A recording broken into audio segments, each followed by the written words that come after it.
Done with this yet?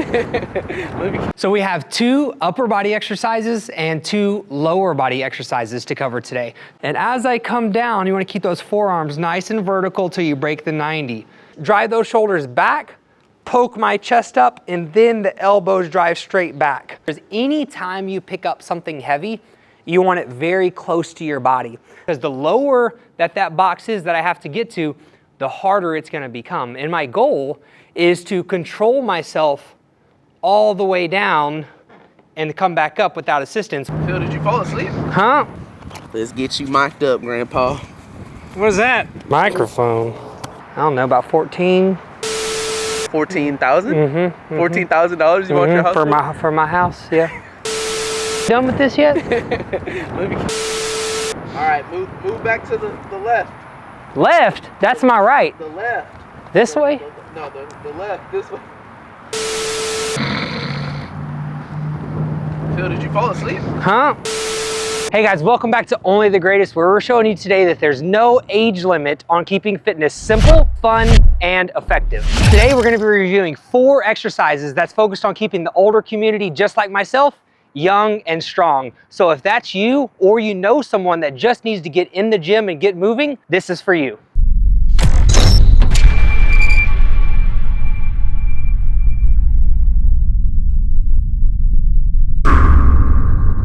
So we have 2 upper body exercises and 2 lower body exercises to cover today. The first one we're gonna go over is the overhead press. We're gonna start here seated, and the overhead press is really great for anyone, but especially someone in the aging community, because it helps with overall upper body strength, functional daily things like, just picking something up and putting it overhead in the pantry, getting heavy things down off a shelf and stuff like that. So we're actually gonna start seated. I like the seated version, especially for a beginner, someone that hasn't been working out recently, because of this back support right here. So when you're standing, it's very easy to lean back, right, and arch, and you don't want to do that. So by having this back support, it allows me to stay a little straighter. And then once this gets easier over time, then you can go to the standing version. So here in this seated version, I'm gonna have my feet planted into the ground.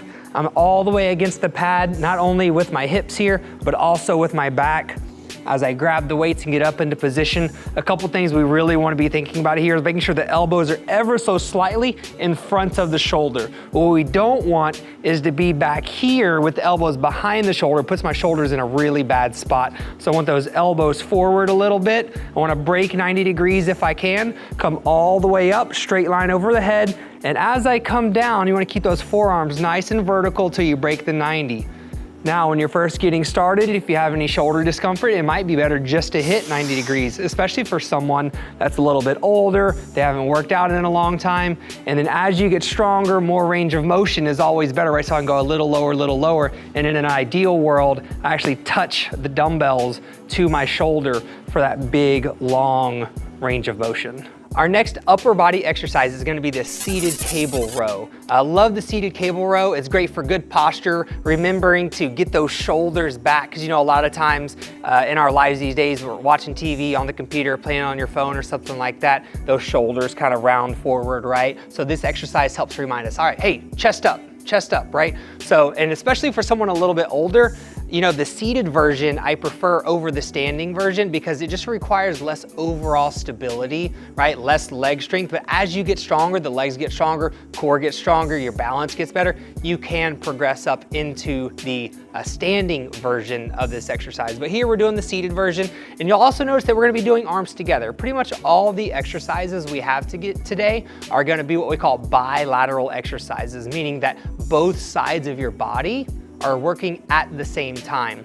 If you only use one side of your body when you're doing an exercise, it makes the stability much more difficult. You need more stability to maintain good form. And as someone that's a little bit older, it's been a long time since they've exercised, we want to lower the barrier of entry to doing the exercise correctly. So I'm gonna reach over, I'm gonna grab my handles, and you'll see here how we have 2 handles, but they're still both gonna be moving at the same time. So even if you have a machine that only has 1 cable with a bar that's attached, that's totally fine as well.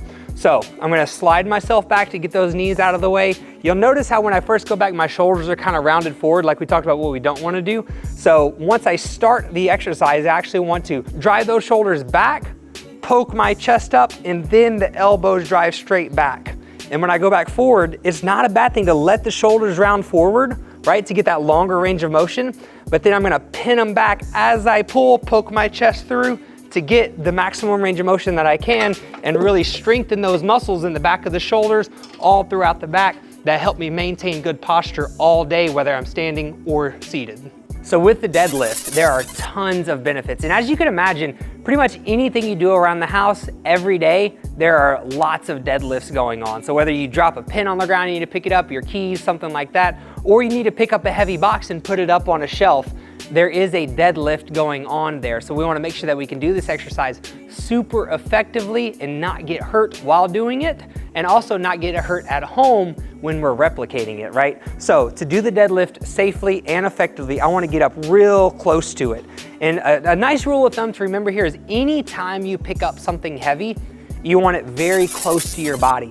I'm gonna show you here. If I reach out in front of me, immediately my shoulders round over, my back has some roundedness in there, right? But if I have it really close to my body, it's a whole lot easier to pin my shoulders back and actually use my legs to lift versus using my back. Right now, there are some back muscles that are gonna be used here. That is a good thing, but we want the legs to do the majority of the lifting, okay? So to do so, we wanna get really close to that kettlebell.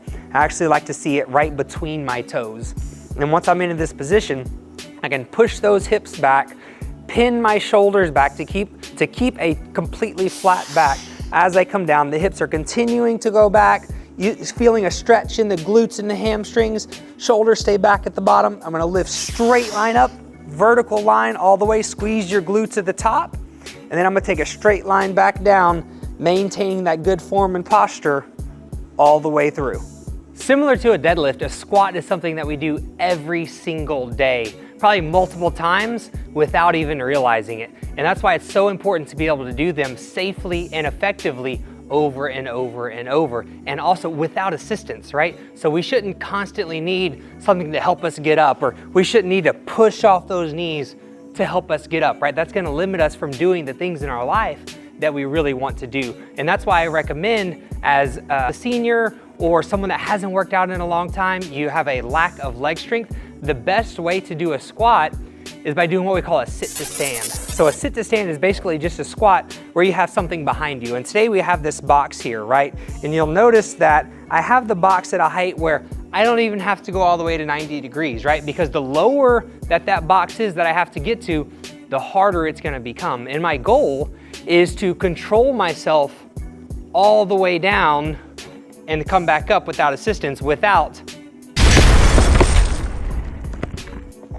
falling backwards, right? So if I can do this height, this is where I would start from.